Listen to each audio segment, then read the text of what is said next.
Hello everyone and welcome to today's lecture. So today I'd like to go over a few different applications of Fourier series. Specifically, I'll talk about the energy of a signal.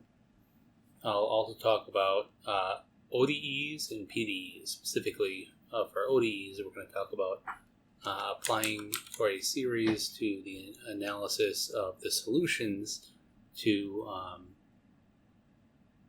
mth order linear constant coefficient ODEs that are inhomogeneous,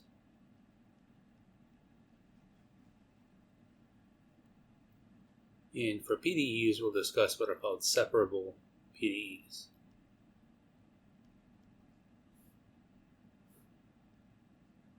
And in both scenarios, these are also linear. But in both scenarios, the theory of Fourier series becomes very, very, very useful in terms of solving the actual ordinary differential equation or partial differential equation.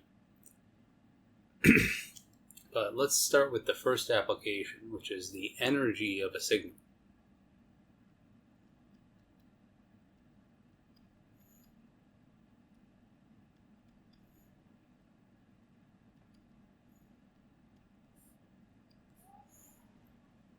And this application is really just, it hinges on the fact that we have this nice Parseval's inequality that we can write down. So we know that if f of x is some periodic function or periodic signal,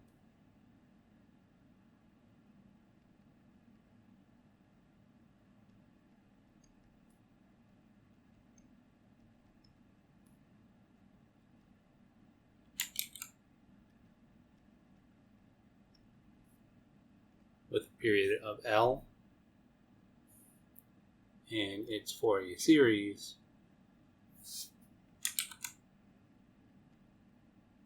converges uniformly,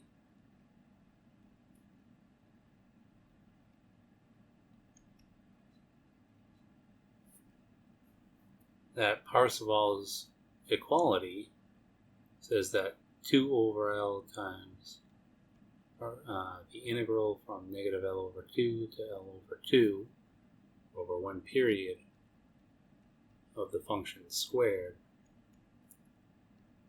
will be equal to a naught squared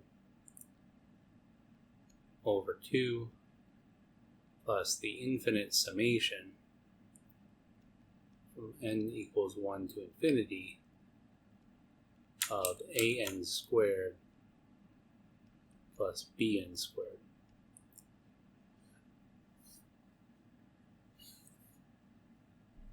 And we can define this right here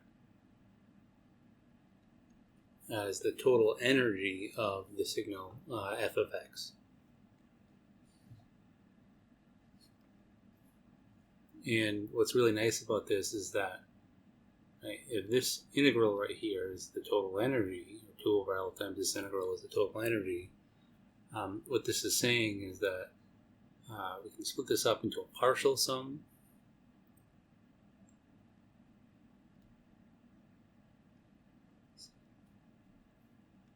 plus some remainder term,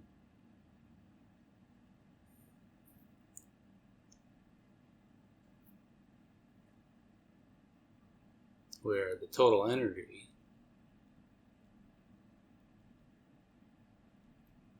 of a given signal is from Parseval's equality exactly equal to the energy captured by the first n terms of the Fourier series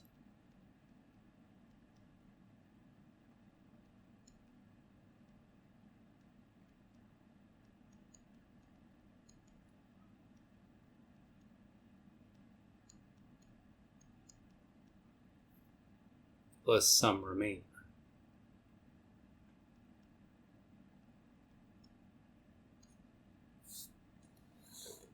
And the idea is that the closer E of n is to the total energy, the closer the Fourier series will be to representing the actual function f of x. This is such a nice idea because if we divide both sides of this by the total energy E, you get that the ratio E of n over the total energy is going to be some fractional value, we'll call it P, which gives you an exact measure of how much energy or what percentage of energy is captured by the first n terms in the Fourier series. So for example, if you want to guarantee that 95% of the actual signal's energy is captured by in a given Fourier series expansion, you are going to have to solve for the capital N value such that E of n over E is equal to 0.95.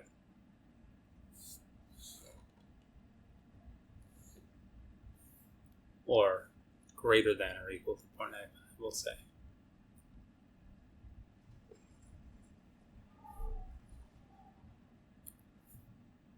So what we'll do is we'll look at the relatively simple example from last lecture where we compared the Fourier cosine series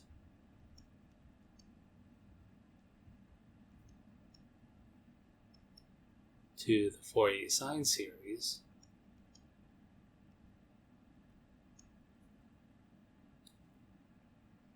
of the function f of x is equal to x, where x in the interval from 0 to 1.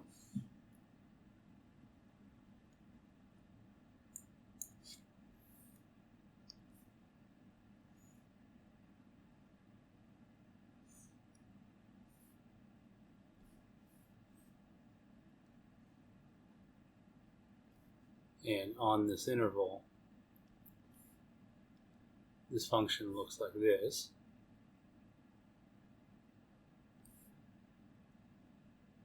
And you'll remember that the cosine series converges to the even extension of this function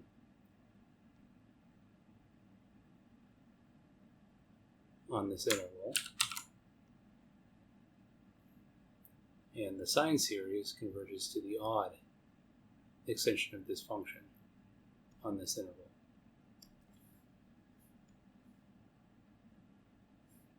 Now, so to denote the cosine series, what that converges to in blue, and what the sine series converges to in red.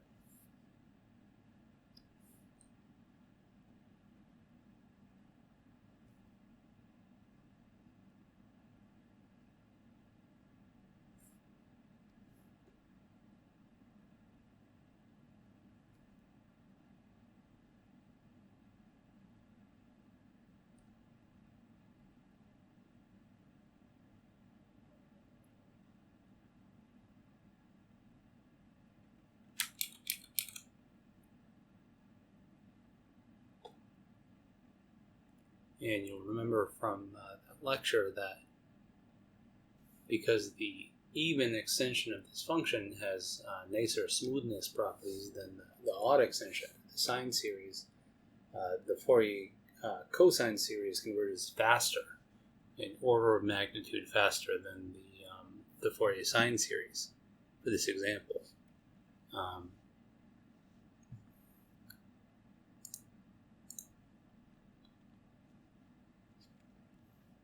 But you recall that the even Fourier series, the cosine series, this function,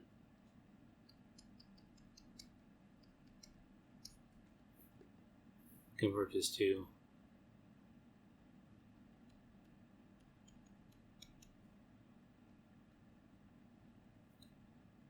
the summation of n equals 1 to infinity of an cosine of n pi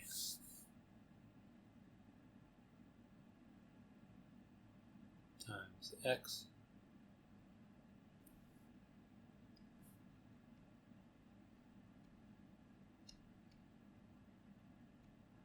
and plus a naught over 2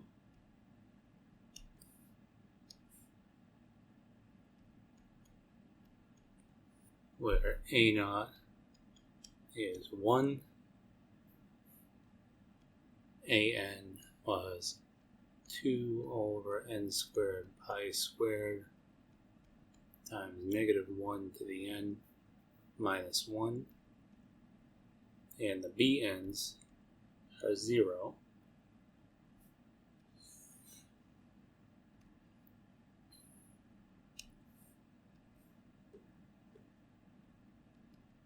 And the sine series of the extension for this function, or the odd extension of this function,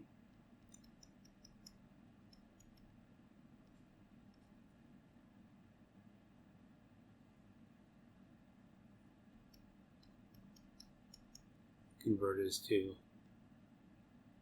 the summation from n equals 1 to infinity of bn sine of n pi x,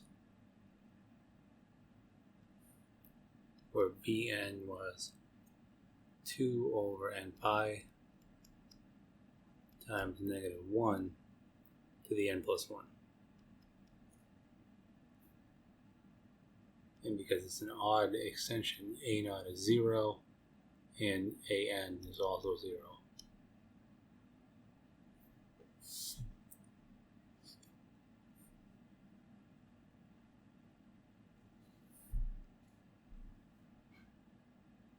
And what this means then is that the total energy contained in the even extension will be 1 squared over 2 plus the infinite summation from 1 to infinity of an squared, and the bn's are 0, and I'll just put a naught squared here, our general formula. And same thing for the odd extension, but for the odd extension, a naught and an are 0. So this is just going to be the sum of n equals 1 to infinity of bn squared. So we know that the Fourier cosine series converges much faster than the Fourier sine series. And this is actually what we see with in regards to the energy. So if you were to solve the energy problem, you'd get a much faster convergence and a much faster, the cosine series will converge to the true energy much faster than the cosine series. For both series, the energy, the total energy, E,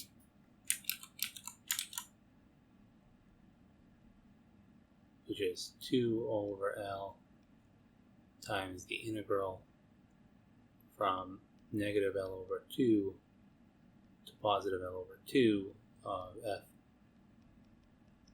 of the extension of x squared. This will reduce to just 2 times the integral from 0 to 1 of x squared dx, which will end up being 2/3.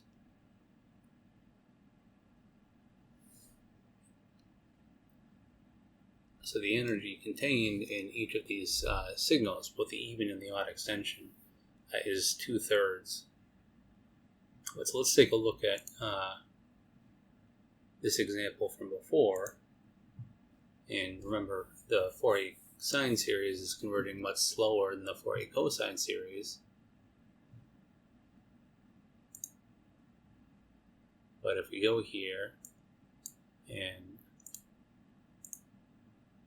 just visualize first what we're looking at. So I'm going to put a line at 2/3. This axis is the energy axis, and this axis right here is the n axis. And we have we're going to be plotting here a comparison of the cosine series energy and how it changes for various values of n, along with the sine series energy and how that changes for various values of n.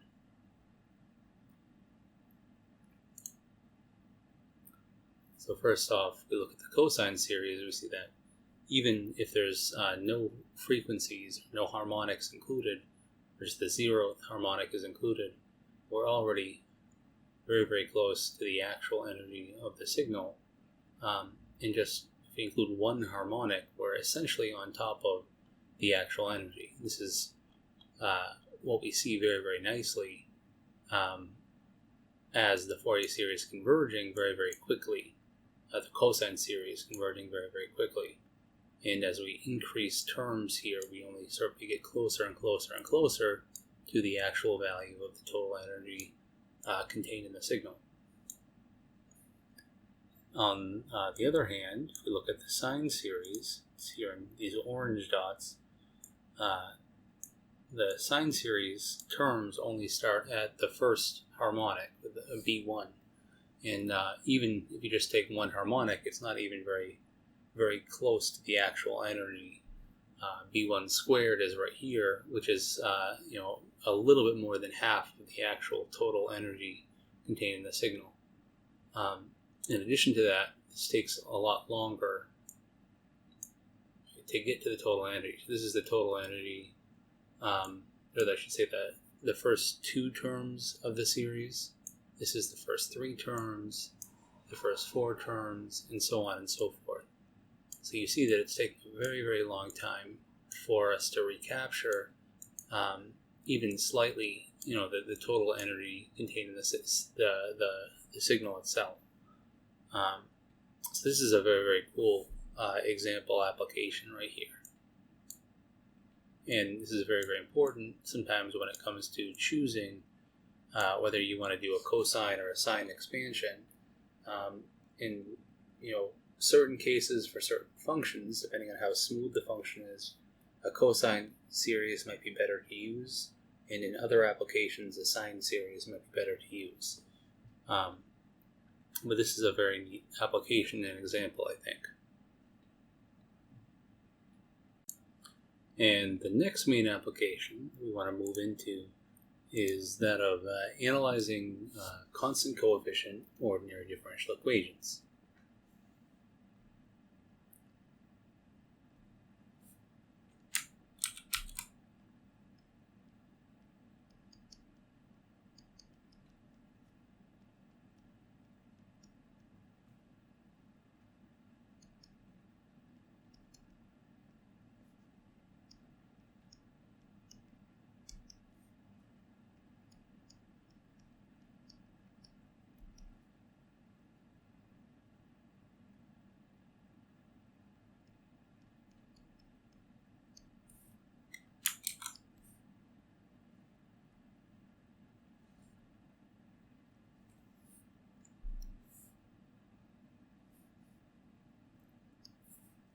And to do this, we'll consider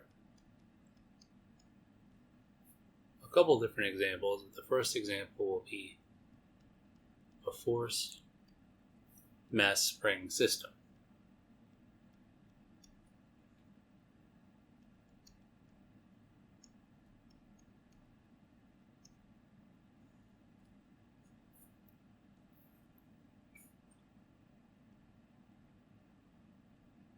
And so we'll consider some fixed point, a wall, with a linear spring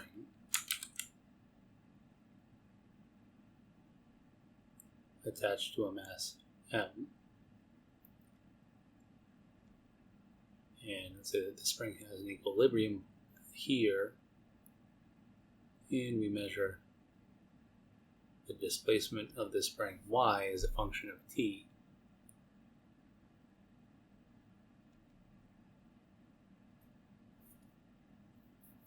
Make the following assumptions. regarding the motion. The first one, we'll assume that the spring is a linear spring.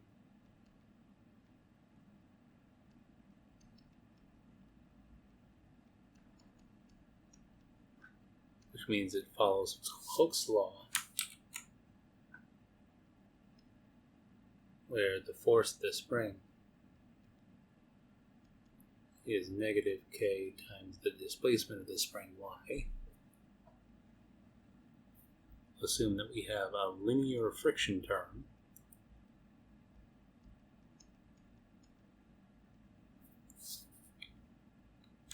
which means that the force of friction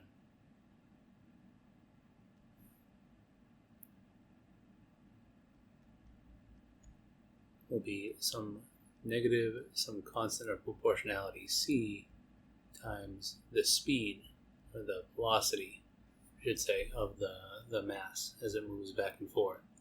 Which is that the force of friction will always point in the direction opposite the velocity and be proportional to the velocity at any point. And lastly, we'll assume that we have some forcing function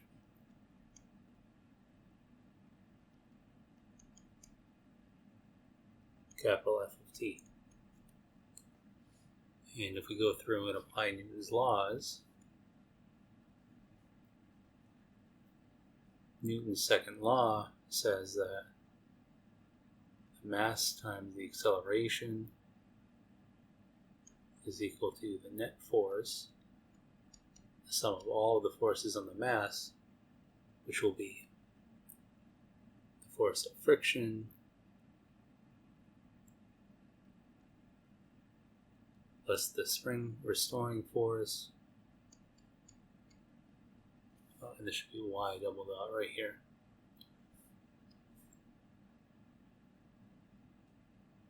plus the forcing function, which is the external force acting on the spring, whatever that will be,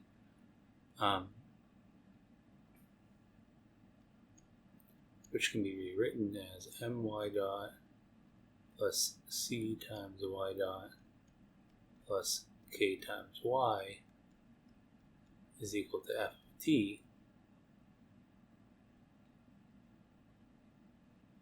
which, as long as the mass is constant, the spring stiffness is constant,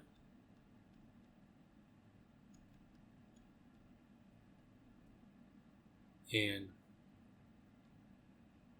the friction constant, the friction coefficient is constant. This is a second order linear constant coefficient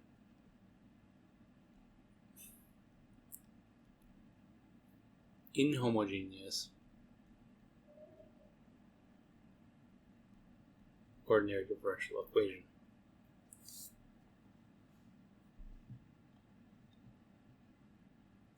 And we're going to analyze these in general a little bit later on using Fourier series.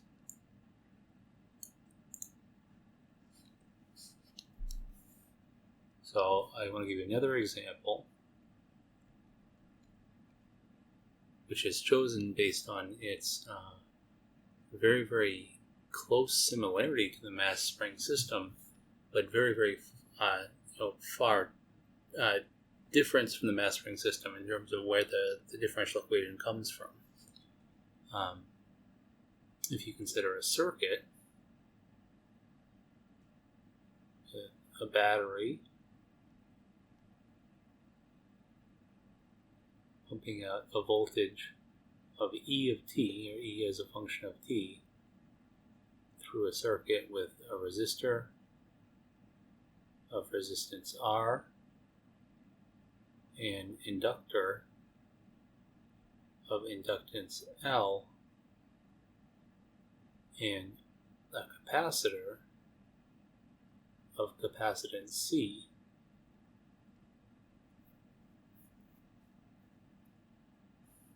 This is sometimes called an LCR circuit. where L is the inductance of some inductor,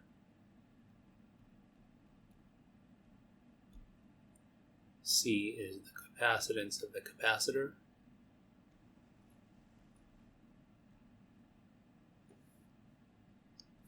and R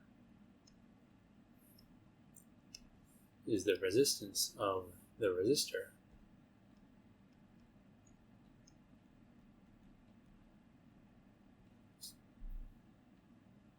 The differential equation that governs the current flow through such a circuit can be attained using Kirchhoff's laws, Ohm's law, and the law giving you the relating the current for the capacitor and the current for the inductor.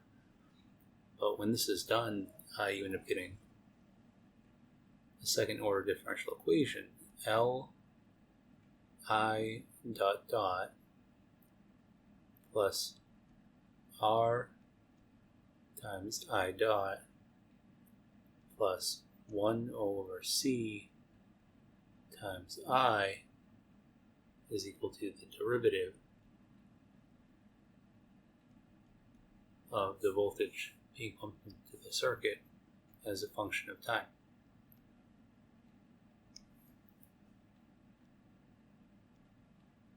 And I always thought that it's remarkable that this is essentially the same second order linear constant coefficient differential equation as obtained for the mass spring system.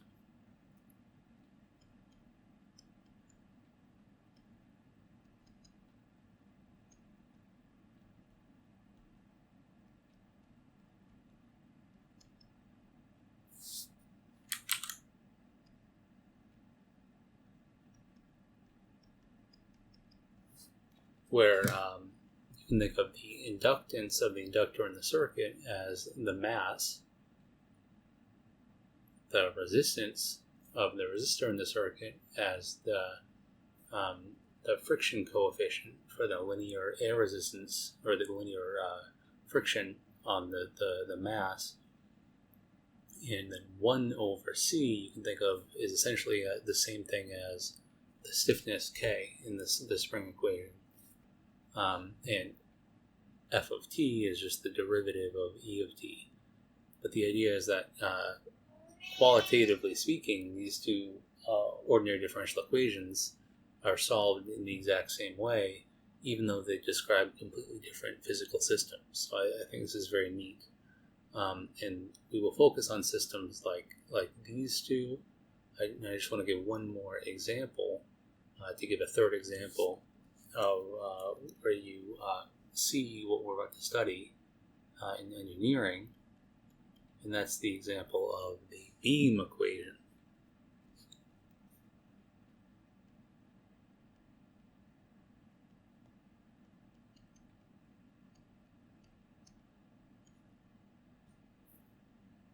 And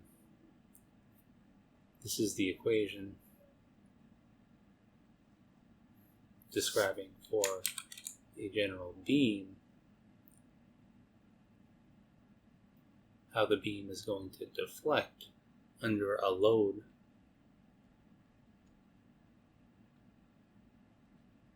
W of x. So if you put a load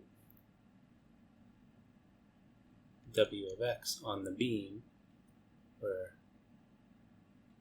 this is the x-axis, the load can be a function of x. The beam equation describes, this is a fourth order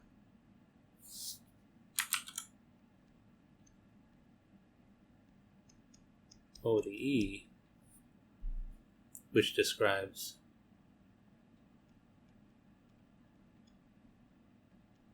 the deflection of the beam.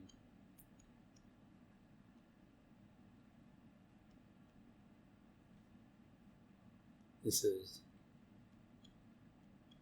the second derivative with respect to x of E times I times, we'll call it deflection of the beam, y of x. That's e times I times the second derivative of y with respect to x is equal to this function w of x.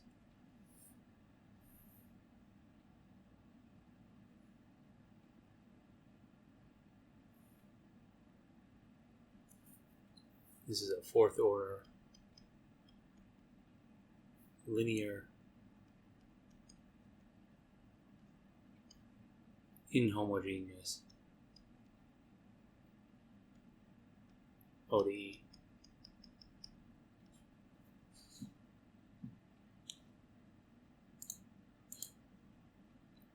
And in general, E is called the elastic modulus of the material.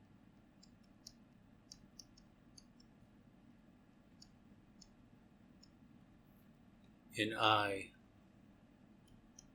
is called the second moment of area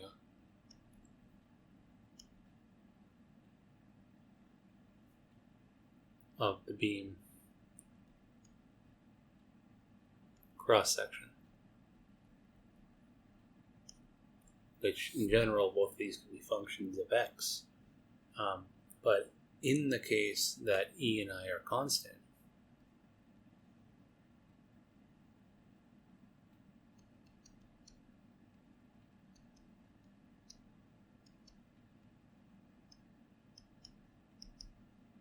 you get that this differential equation also reduces to a fourth order constant coefficient inhomogeneous equation.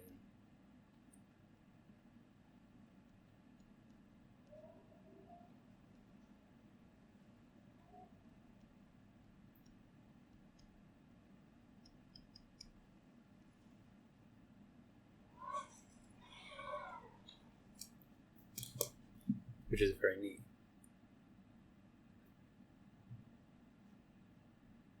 So what we're going to do is we're going to write down in general what an ODE of this form is going to look like, and discuss how we can use Fourier series to investigate the solutions of such an ODE.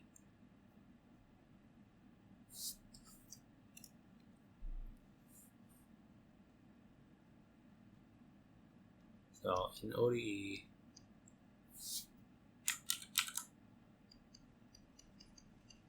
of the form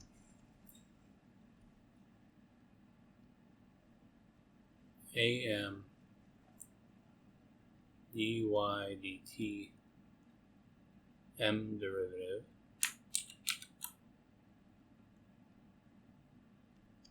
plus am minus 1 times the m minus first derivative of y with respect to t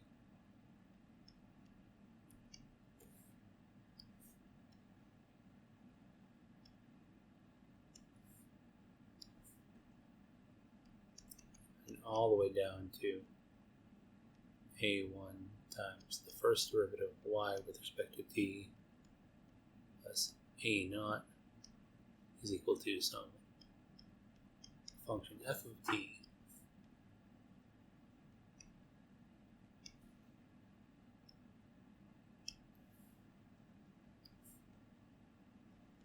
where a naught through am are real numbers, constant real numbers,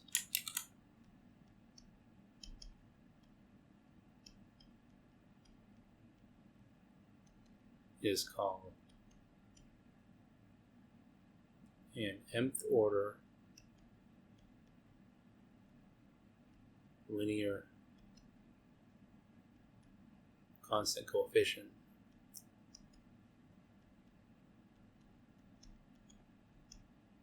ordinary differential equation.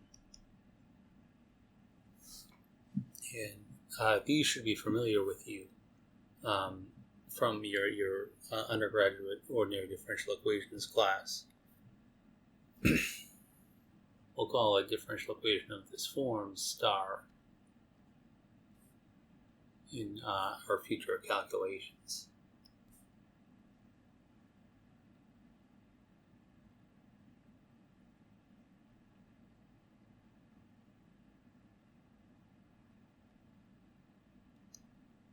we also might adopt a slightly nicer notation. We'll denote this entire left-hand side as L of y.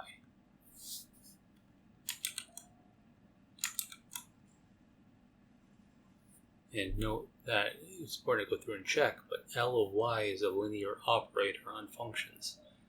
For instance, if you were to take L of alpha y plus beta alpha y1 plus beta y2 for two separate functions y1 and y2, this is going to be the same thing as alpha times L of y1 plus beta times L of y2.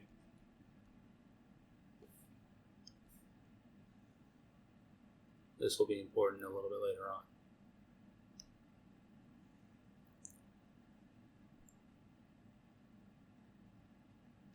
And this is one of the defining characteristics of having a linear ordinary differential equation.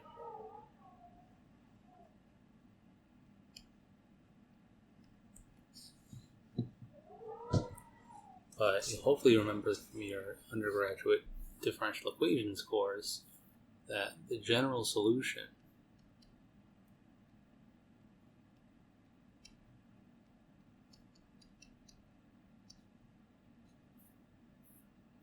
of star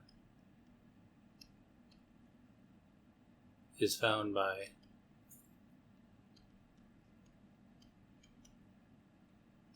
solving for the general solution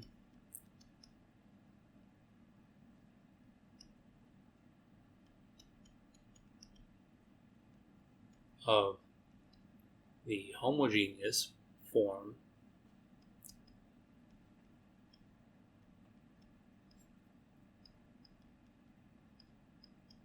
of star, which we call star H, which is the problem L of y is equal to 0. This is step 1.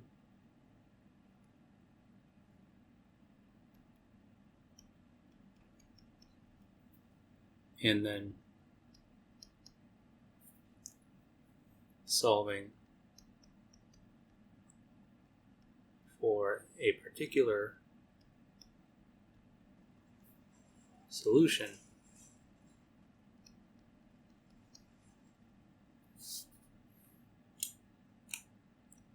to the inhomogeneous problem.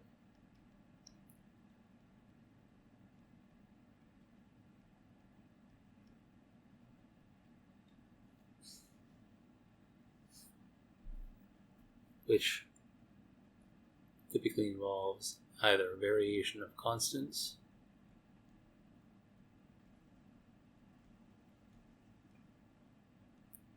or the method of undetermined coefficients.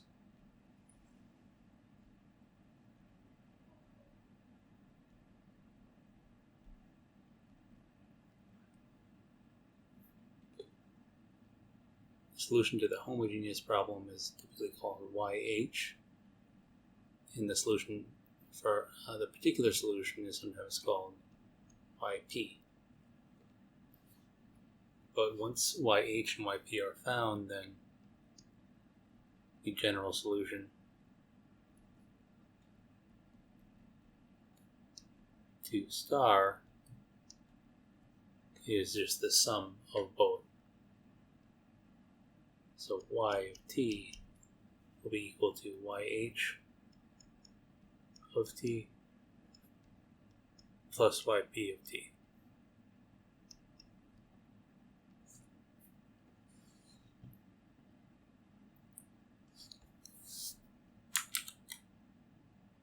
Where this is the homogeneous, or the general solution to the homogeneous problem.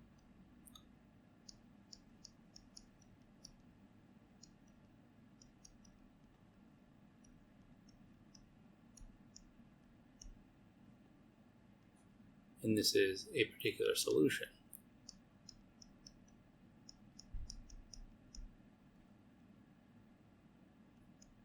To star.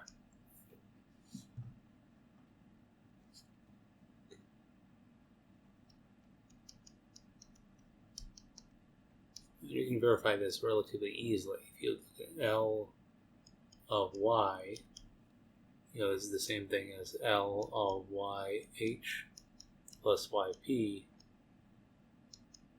which is L of yh plus L of yp, due to the linearity of the differential operator, and because yh satisfies the homogeneous equation, the general solution to this will be 0, and this will just be the forcing function. So this definitely satisfies L of y. In the typical ODEs course, you show that this is the correct form for the general solution. And one of the things that this general solution, right, and specifically the homogeneous solution, depends on are the roots of the characteristic polynomial of this equation itself. The characteristic polynomial for this differential equation right here.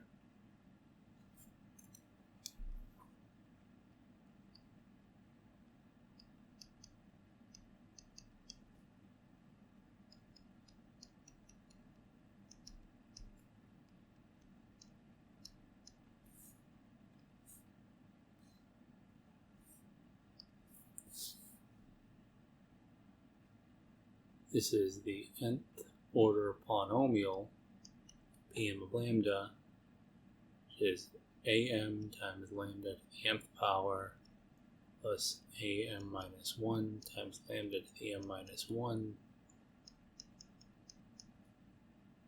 plus a1 times lambda plus a naught.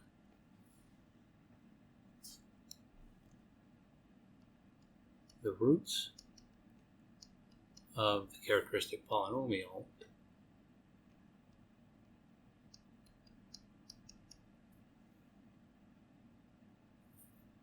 are called eigenvalues, because they're actually the eigenvalues of a specific matrix. If you were to rewrite this mth order ODE as a system of m first order ordinary differential equations, the eigenvalues of the matrix that you get are the same as the roots of this characteristic polynomial. But these eigenvalues actually determine the behavior of the solutions to this differential equation.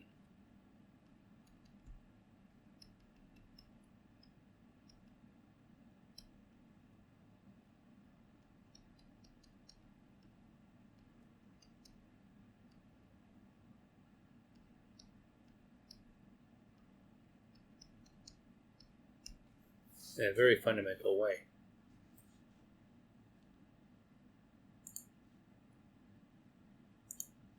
Say that if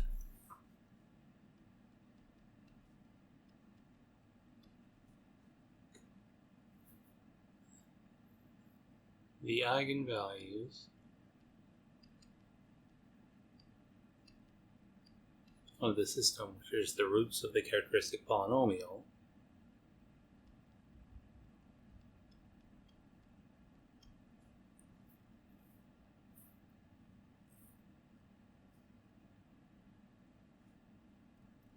are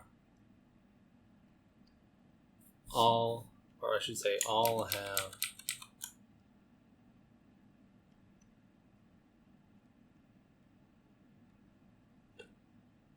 a negative real part, then the solution to star is globally asymptotically stable. And this means that the limit as t goes to 0 of yh of t will be equal to 0.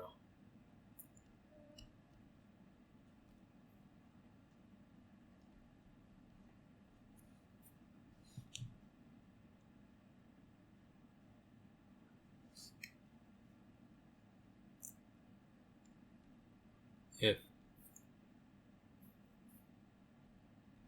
all the eigenvalues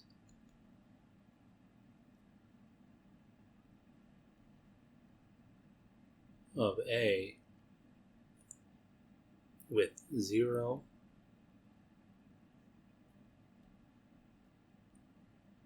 real part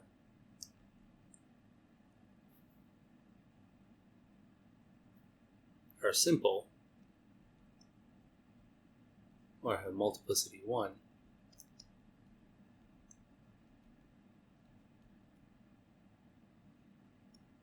the solution is stable.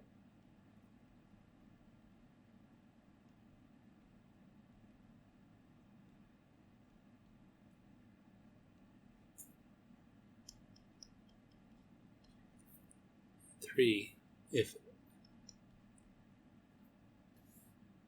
the eigenvalues of star, I should say,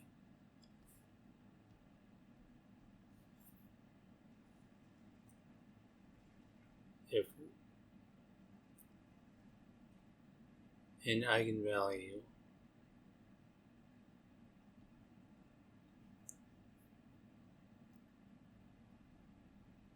I should say very clearly, if any eigenvalue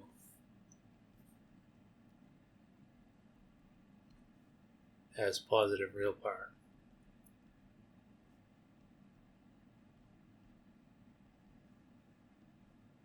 the solution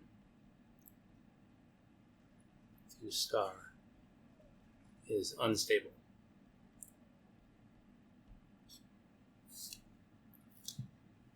And we're going to focus on, in this lecture, on the case of global asymptotic stability, because I think this is really where a lot of the interesting dynamics happen.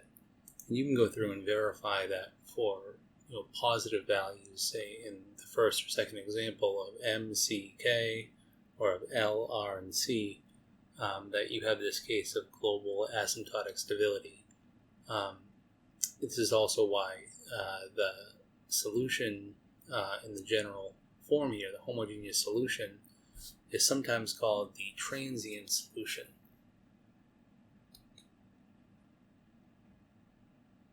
So YH here is sometimes called the transient solution because in the case of global asymptotic stability, so in the case of negative real parts for all of the eigenvalues, this YH goes to 0. Right? So in case 1 from before,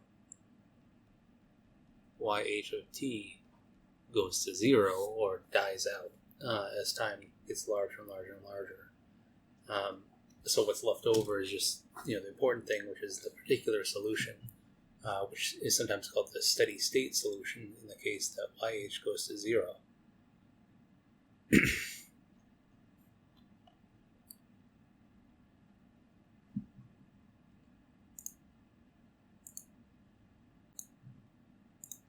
Now, we'll consider the case of a periodic forcing function.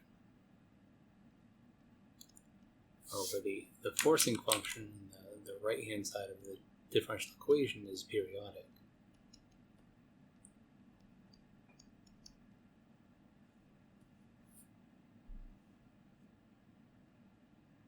So recall that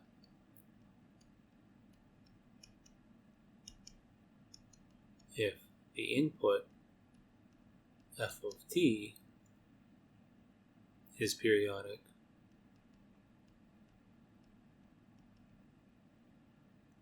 with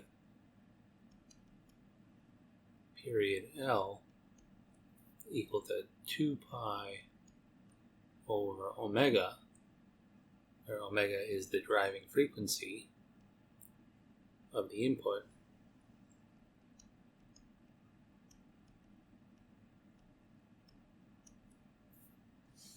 it can be represented as a Fourier series expansion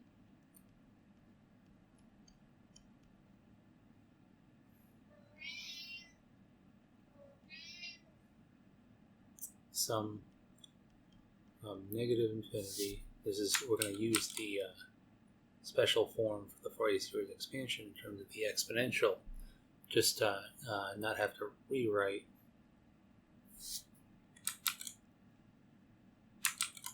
too many ANs and BNs. Cn times e to the I n omega times t.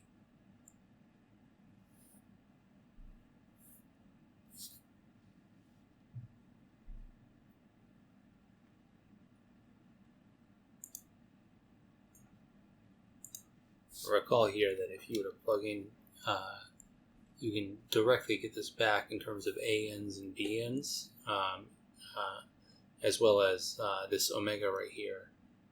Omega is equal to 2 pi over L. Right, so this is a little bit of a simpler way of kind of thinking about f of t and the driving frequency.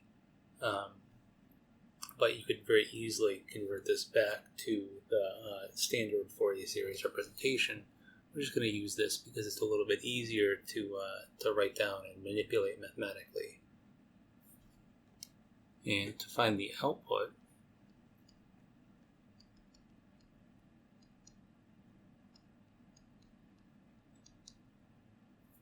of the signal,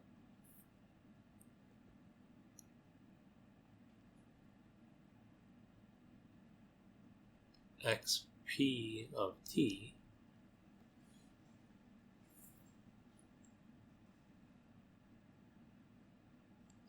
let us look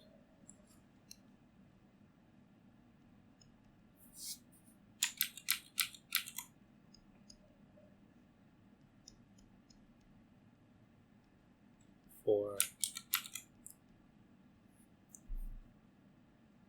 the Fourier series expansion for xp of t, also in a Fourier series expansion.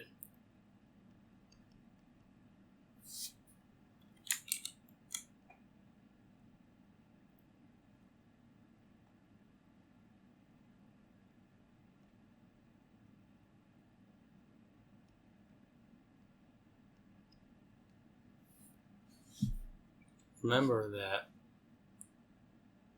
the general solution to the differential equation, and I should not use x here, I want to use y here. The general solution to our differential equation is yh plus yp.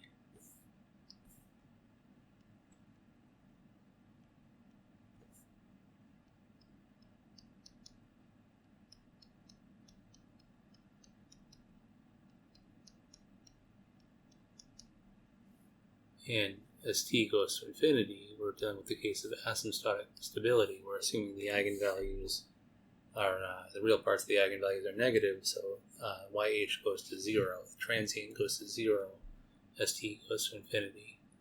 So if this is the case, then we can look for yp in this form and see how it's related to the input to the problem, which is f of t.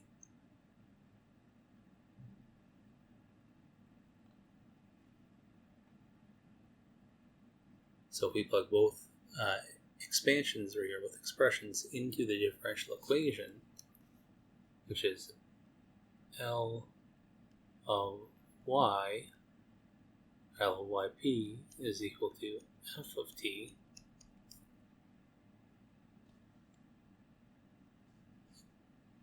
or more specifically, a m times the nth derivative of yp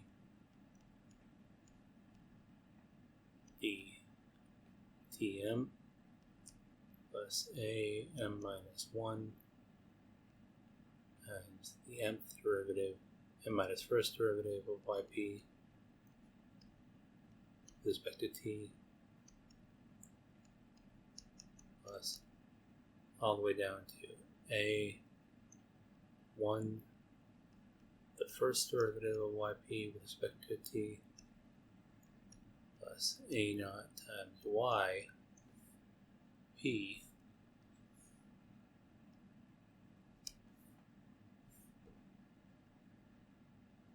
this would be equal to f of t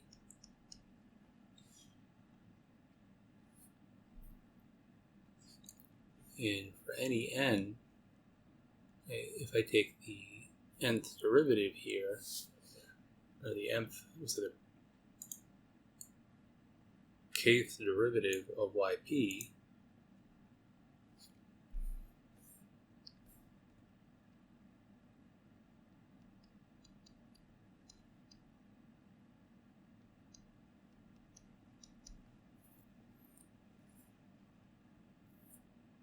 is going to be the summation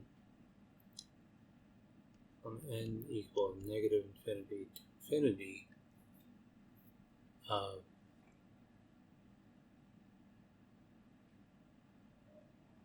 dn times I n omega to the k times e to the I times n omega t.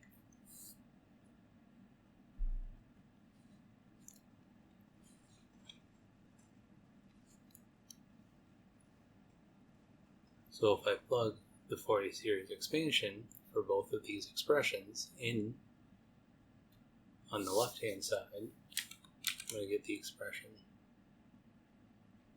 at the summation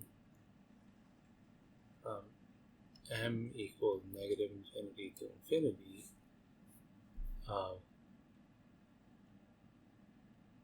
am times I n omega to the m plus am minus 1 times I n omega to the m minus 1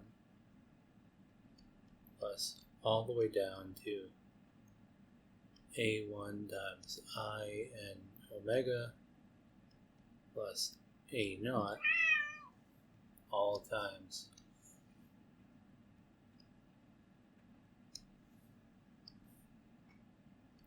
e to the I n omega t times dn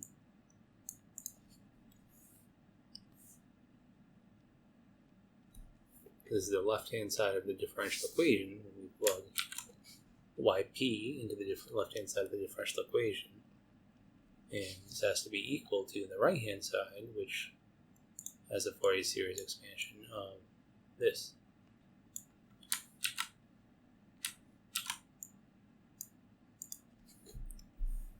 Which gives us, if you notice here, think about what this is for a second. This left-hand side is just saying that this is the characteristic polynomial Pm of I times n times omega times dn times e to the I n omega t, and this has to be equal to this infinite sum right here. Remember, so now this is the Fourier series expansion of L of yp, and this is the Fourier series expansion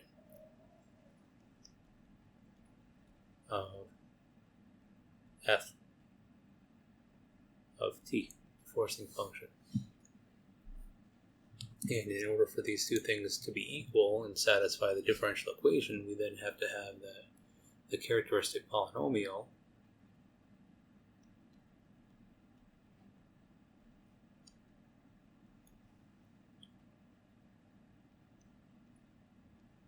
evaluated at I n omega times dn has to be equal to Cn for every n in the integers. Which means that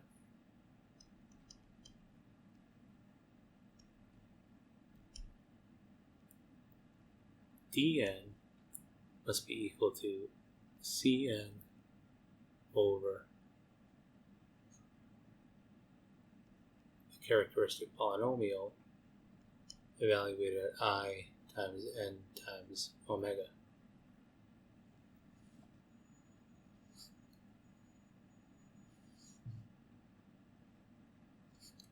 Where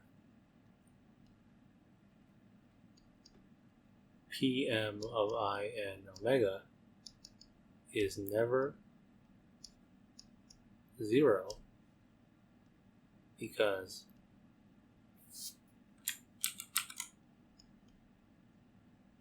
we are assuming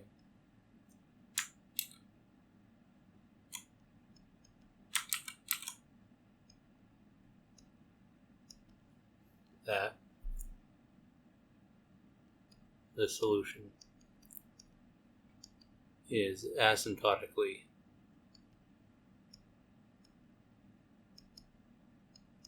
stable. So we never have purely complex roots to this characteristic polynomial if we're dealing with the case of asymptotic stability. All the eigenvalues have a negative real part.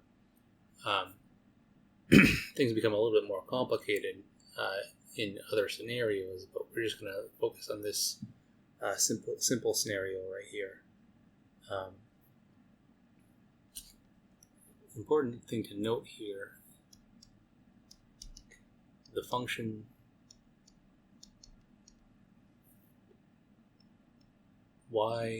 ym of s, which is 1 over p, the characteristic polynomial at s, is called the transfer function.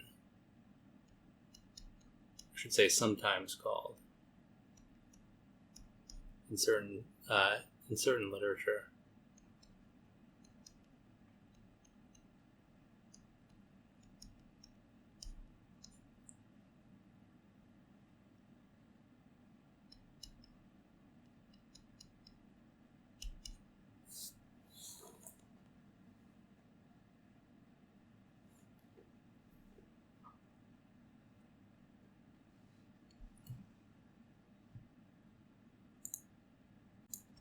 And the function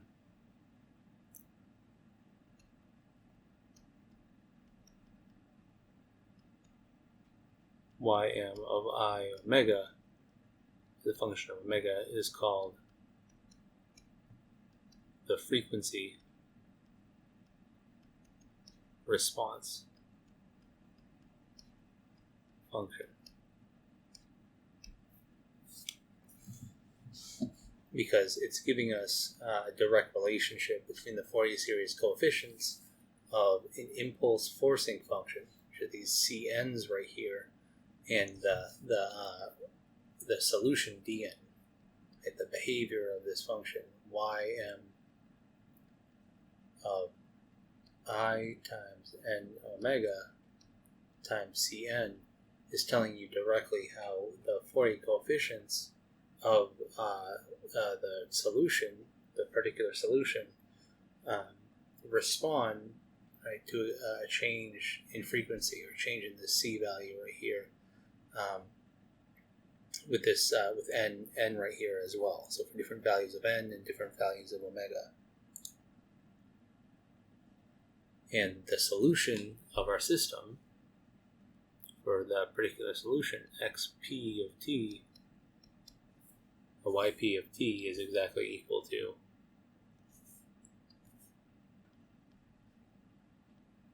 this will make this a little more clear. The sum from negative infinity to infinity of Cn times ym of I and omega times e to the I n omega t.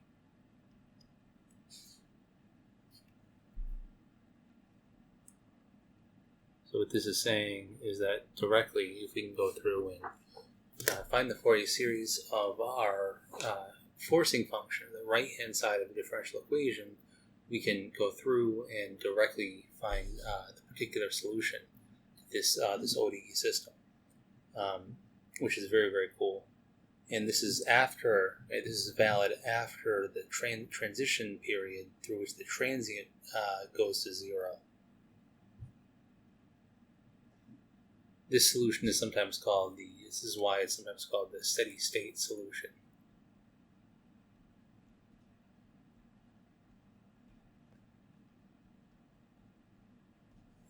In the case of asymptotic stability.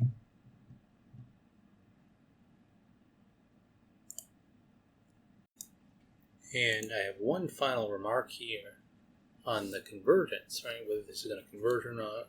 And we can actually say for certain some very, very nice things on the convergence surrounding this Fourier series for yp.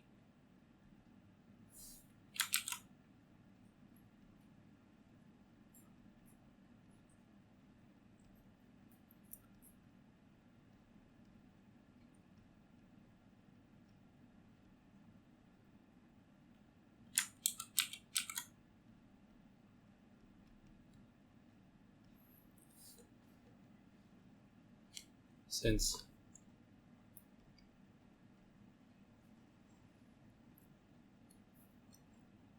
frequency response function ym of I times m omega is on the order of 1 over n to the m, since ym of n omega, this frequency response function, is 1 over the characteristic polynomial. This is going to be a polynomial on the order of n to the m. Since ym of I n omega is a polynomial and it's on the order of n to the m, the Fourier series of our solution right here is actually faster than the Fourier series for the input. Specifically, the Fourier series coefficients Bn is ym of I n omega times Cn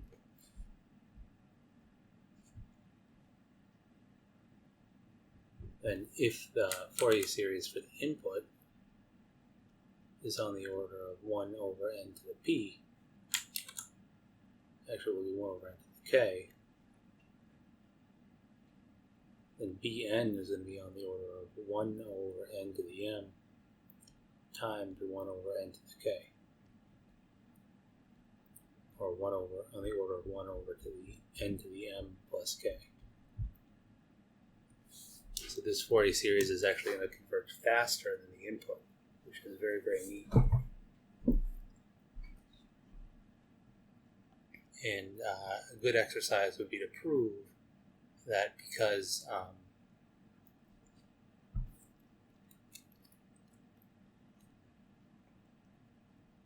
Bn is ym of I n omega, and B negative n is ym of negative I n omega. These two values are actually complex conjugates of one another. So just like for the Fourier series expansion in this exponential form of the input, right, where these complex parts end up canceling one another, and it's very nicely for this input. This is going to be a real valued sum, which is equivalent to the an and bn notation. The exact same thing happens for this Fourier series right here. It's a very good exercise to go through and prove that and show that for yourself. But this is everything that I wanted to talk about for applying the Fourier series to a constant coefficient nth order differential equation. And I think that it's very clear now how to approach problems, any problem of this form.